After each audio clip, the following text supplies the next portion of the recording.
Hey everybody, Mama Belle here from Zephy's Homestead and Garden. I just decided last minute to do a quick live video for you guys because I'm really excited about what's happening here below this phone in front of my little window here in the high desert of Southern California. I may be a little early in getting this started, but I've been itching for a long time to get my feet and my fingers back in the soil. And I have been a little bit hesitant due to some current situations and circumstances we are in that I'll share that with you maybe some other time. But for right now, I just couldn't wait. So I have decided to start my seedlings. And I think you guys noticed on my last post I had here that I had a few of the plants that I started with my medicinal herbs and man, I'm just itching. The sun is out. It's been beautiful here in the high desert. And although I know it may be a bit early, I do realize that I may be jumping the gun, but you know, it's kind of like how it is. I can't wait. So they're not outside yet. They're actually in my home here. And I have allowed I don't know who's here. So who's here right now? Oh, Roberta. Everybody still there? I hope. Oh, good grief. Hey, sorry about that. I was getting a phone call while I'm trying to do this live. So anyways, hey Roberta, how are you? Glad that you're here with us. I'm gonna guys drop you down here for a quick second. Just hold that thought. Okay, so I'm going to I'm gonna go around because I want to show you some of the beautiful things that that my son and I have been growing together, and my seedlings that I just got done started. Hey, who is that? Hey, Chris. Nice seeing you. So I'm going to flip my phone around and I'm going to show you this beautiful just indoor greenhouse I've got started here. It's actually really, really cool. So let's see if I can do it. Ah, there we go. Look at this. Y'all, I've got my purple yams growing, and check this out. This is comfrey. Man, that thing just sprouted like no tomorrow. I was so excited. I got two of them growing right here. There's one right here, and all these back here are all purple yams. They should be going in the ground probably sometime after the last frost, which up here in the high desert, that's probably the end of maybe March. So they're kind of staying tucked in my home, nice and warm. And then I just have my medicinal herbs here that I'm growing. I got my light going on here, and I just purchased a really cool little mat down below to keep my little seedlings nice and warm. So excited. I'm going to kind of shoot over here real quick and turn this thing around. I got my aloe vera growing over there. Look how beautiful that is. Oh my goodness, I'm just so excited. This is only the beginning for me. But for right now, it's just beautiful seeing some of this greenery. Just really, really excited for what's going on here. Hey Janet, nice to see you. So I'm gonna pop this back up here again. So as you can see, here's my window. The sun's coming down here shortly.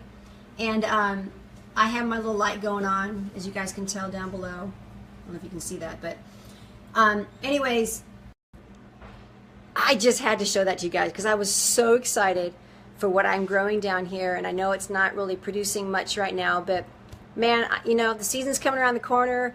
We are actually zone 8. Oh yeah, you're planting your seeds tomorrow, Janet. That's exciting. Yeah, so get started because it's right now February. March is coming around the corner. Our last frost here in the high desert, we're zone 8, I believe, is like the end of March. We have like some fake summers that stroll on in during the high desert here where we live, and everybody's all excited thinking they could put some seeds in the ground and put their starters in, but don't do it. Just hold off to the very, very last frost. Hey Alicia, I think that's her. Nice to see you. So yeah, we don't do it. Just hold off. Just wait until the last frost happens in your area. You can go like to any organic gardening, Google an organic gardening, urban gardener. There's a bunch of them out there, and find out what your zone is.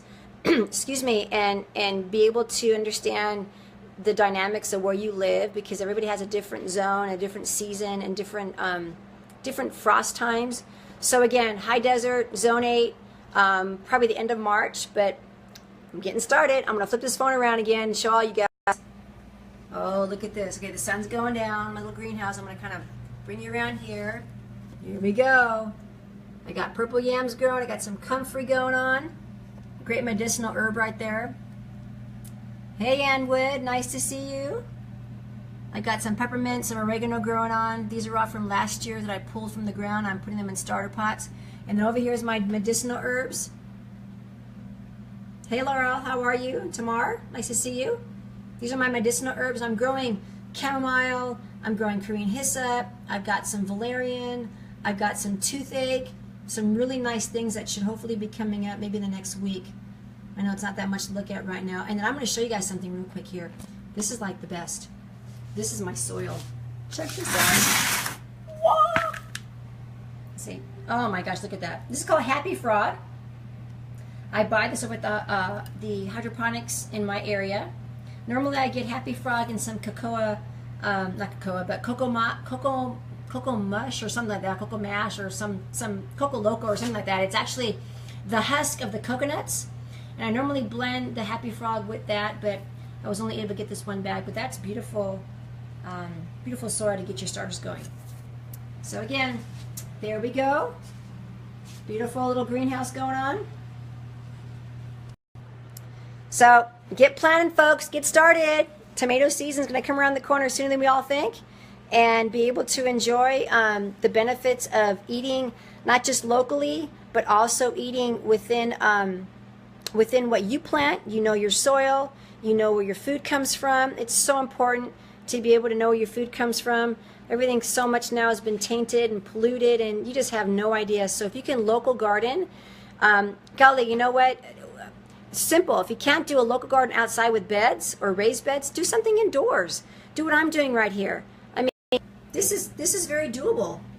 You can grow plenty of food. You can grow sprouts. You can grow some things for your family. Okay? That's very doable. If you have land, golly, get out there and bust out the land. And we do a lot of the Back to Eden mentality video that we've watched.